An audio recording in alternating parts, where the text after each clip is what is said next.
Chelsea. I'm Michaela, And welcome to our YouTube channel called You and I Talks. Today's interesting topic is about stress and anxiety and how we deal with it and just different things that we can discuss about it. So let's get into it. So, what ultimately causes stress in your opinion? My opinion is it's like things that Isn't it like Chelsea said something to me yesterday that I think is so true, and she says stress causes anxiety. Literally, I feel like that's extremely true because you can't have one without the other because it's like a combination of things that come together. Yeah, and there's a difference between anxiety and just feeling anxious on certain things.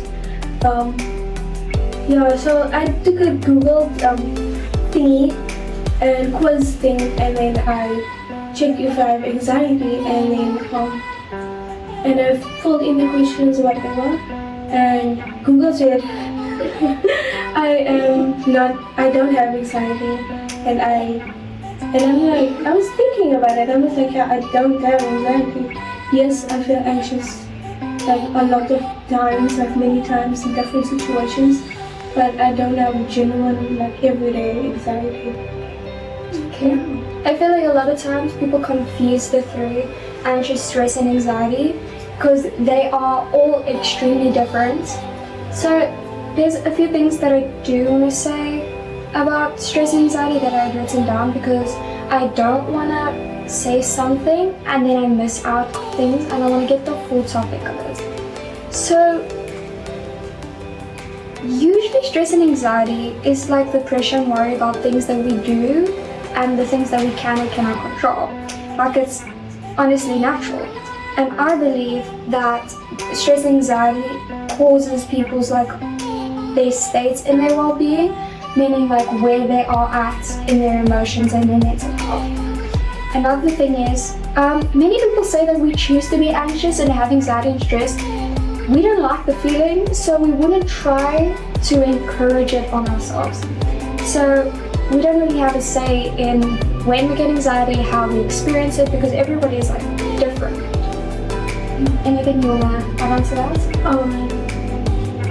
For me, when I feel anxious, I have before on average chest pains, and I just feel uneasy, heart start racing, and then I would realize I am being anxious or whatever, and it happened multiple times, and even when I leave my house, that was last year, I left my house walking, and then I just felt this uneasy feeling, and I was just on my nerves, and I was I was so anxious.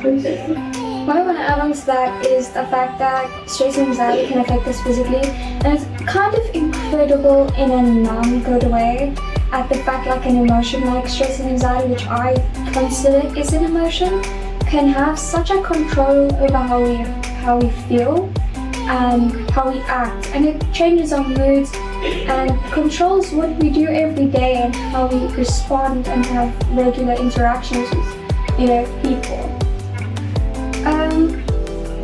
I thought that it would be a good idea to give you guys a practical definition of what anxiety and stress is in Google and the dictionaries I look for.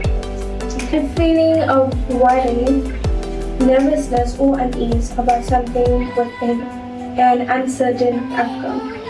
That's anxiety. And stress is a state of mental or emotional strain or tension resulting from adverse or demanding circumstances. Stress.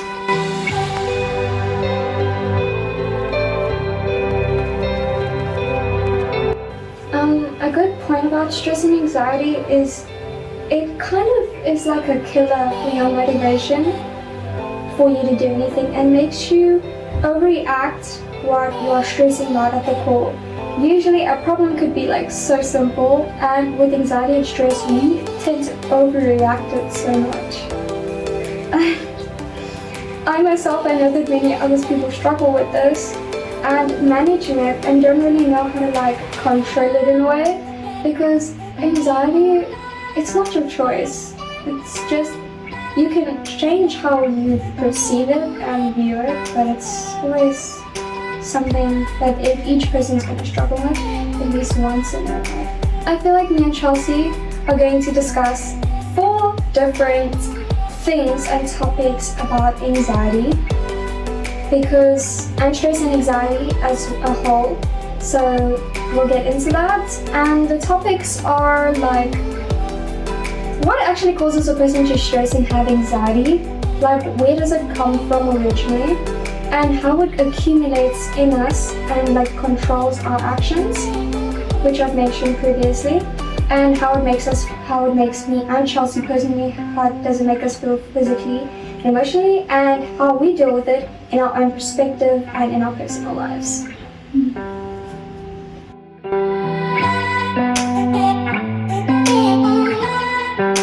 What causes a person to stress or have anxiety? I would say a lot of things, different things. It can be small things, it can be big things, it can literally be anything. It could be the fear of judgment of someone else. It could just be leaving your house. It could be just problems at home, at school, and just I don't know. What are things that like make you stress and have anxiety? For me, it could be what I said. Maybe I say something and then now I think about it and I'm like, why did I say that? And then I get anxious about what do that person think? Why did I say that? And if was I mean and everything, and I just start stressing what other people think. Okay. Things that like cause me to stress and have anxiety is things that I cannot control, especially when I am kind of demanding a certain thing in my life and I'm not getting there. And I stress about it because like I stress about the future. I stress about like how I make people feel on a day-to-day basis if I've said something wrong to someone, because me and Chelsea, we never ever want to hurt someone's feelings. We just want to tell them, hey, listen. And sometimes we come across like we're being rude. Other things is that makes me stress and anxiety is trying to consistently try to keep myself perfect in the standard of society, because I know that you have to act a certain way around certain people and you want to fit in with this perfect group and you want to be a part of that gang and do all these things. So I get anxiety from that because I feel like I'm always letting people down and I'm not, like, people don't like me. Like in our first video that me and Chelsea said, I think the world hates me, and that causes me anxiety. And I think what causes stress and anxiety is your own thoughts. Because I feel that that's the main exact thing. You think one thing and you stay on it, like you become obsessed with that thought and it just keeps on growing. Then you get all these feelings.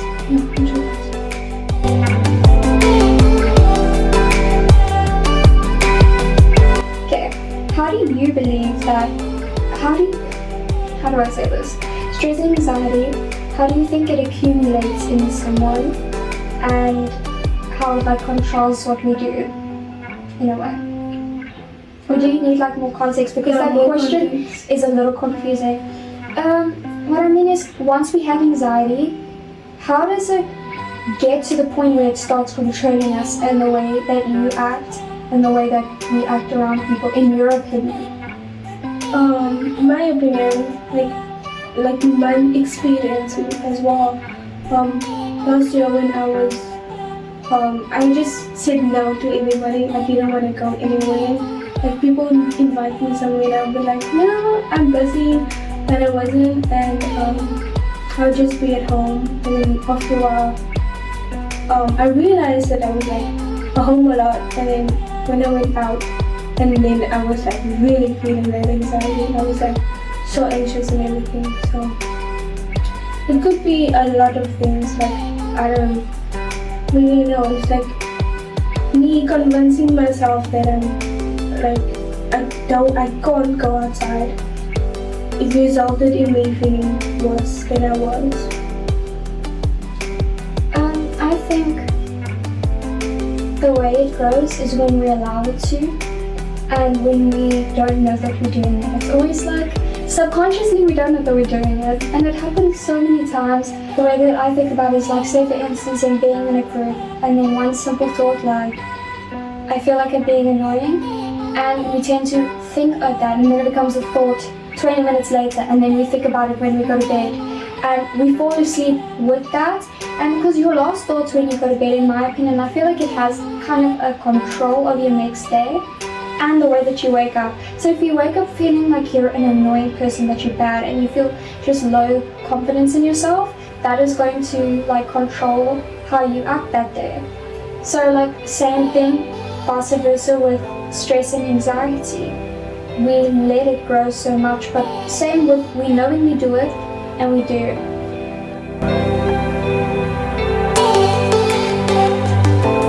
What do you think, like, how does anxiety and stress make you feel physically and emotionally and mentally? Like I said, I get pains, or my heart beat fast. I play with my hands. I fidget with my hands a lot. And I would say I would feel tired most of the time, or I would just get a burst of energy and just want to be busy and do things. So it's like one or the other. It's like it just depends. The way that stress and anxiety makes me feel physically, I felt it now as soon as I said it. It feels like a weird feeling in my chest for me, and I feel what's it called, like when life doesn't feel real, the sterilization or something. I feel that like hectically when I'm stressing and anxiety. And with stressing, emotionally I feel let down, I feel sad and exhausted as well, and I feel like I'm a failure because I'm stressing about something, and especially the worst part is when you're stressing about something you can change. Then it's the worst thing because you're not, and then you think, why, if I want to change it so bad, why am I not getting the motivation to do so? And that just destroys me very much, and I become, when I'm having stress and anxiety, I become distant from the ones I love and the ones I want to be around, and I become off and I zone out a lot. That is one thing that stress and anxiety does. You zone out, just constantly replaying that thought over and over and over, and just dwelling on, oh my soul, I didn't get this done, I'm failing everyone, I'm not achieving where I want to be. And that's just how I feel emotionally. Physically, physical like signs of anxiety and stress. So like fidgeting with my leg, playing with my hands. I play with my hair a lot when I'm nervous, like move it around, twirl it and stuff, and just zoning out.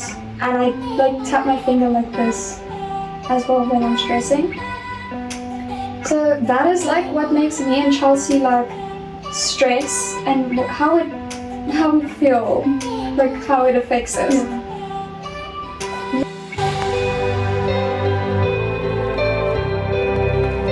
Next thing I want to ask is, how do you deal with your stress and anxiety? Like, what are things that you would recommend to the people who are watching us, and for yourself, and things that you do and don't do in your personal life? I wouldn't recommend them anything because I don't know how to deal with my anxiety. But yeah, the thing that I do, I distract myself from it, and that is bad. I don't think anyone should do that, but I distract myself. I distract myself until it's like kind of gone, or I forget about it in a way, and that's why I really don't recommend people doing that. I kind of disagree with that, with distracting yourself, because the only way that someone maybe gets over their anxiety is to completely get them away from that thought. So maybe not distracting, maybe just holding yourself off from thinking.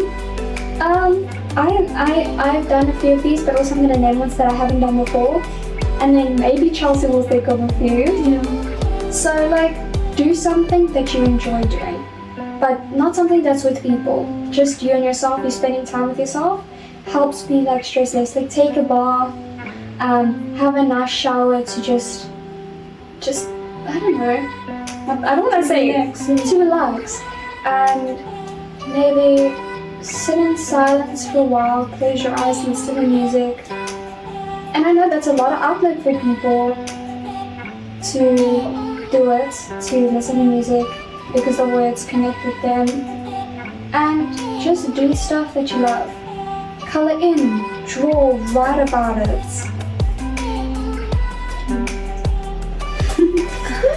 Skateboard, ride your bike, go outside in time, go be in the pool. Things that trigger fun, happy chemicals in your brain. I don't want to put scientific stuff on it, but like, I feel like we need to kind of trick our body into thinking we're okay, but in a healthy way, not in like a bad way, because there's a lot of outlets for stress and anxiety. So guys, I have a bonus topic that I didn't let you guys know, so if you've reached this far,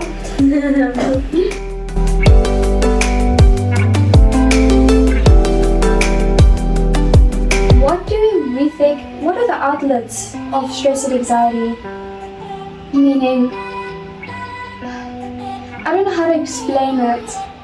How do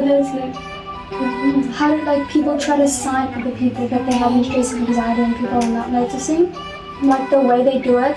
I'm saying this so that if you do have a friend and you're noticing some things, you can help them and just notice it and have the conversation, because a lot of people, they give signs, and I know I give signs to people, but they don't get it. They think, okay, she's just in a mood. So I feel like this outlets of like things that they're doing, such as the stuff like shaking your leg, fidgeting the whole time, and all of that is kind of like an outfit. So if you notice someone doing it too much, just say, hey, are you okay? What are you stressing about? Talk to me. And if they don't want to, don't force them, because it will take them a while to be like, oh, actually someone noticed. Because I know that's happened with me and Chelsea a couple of times, because she notices a lot about me. And usually I'm like, damn, girl.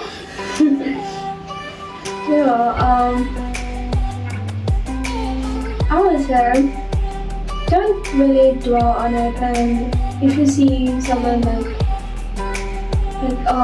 like showing like signs, and then you see they are like trying to hide that they are, don't mention it, because if they're trying to hide it, they don't want you to know, and they have to deal with it on their own, because that's what they want to do. They don't want to thing. And also, stress and anxiety is very embarrassing for a lot of people, because a lot of people haven't found a person that they can talk to or rely on to talk about it, so they get embarrassed when someone finds out that they're not really close to.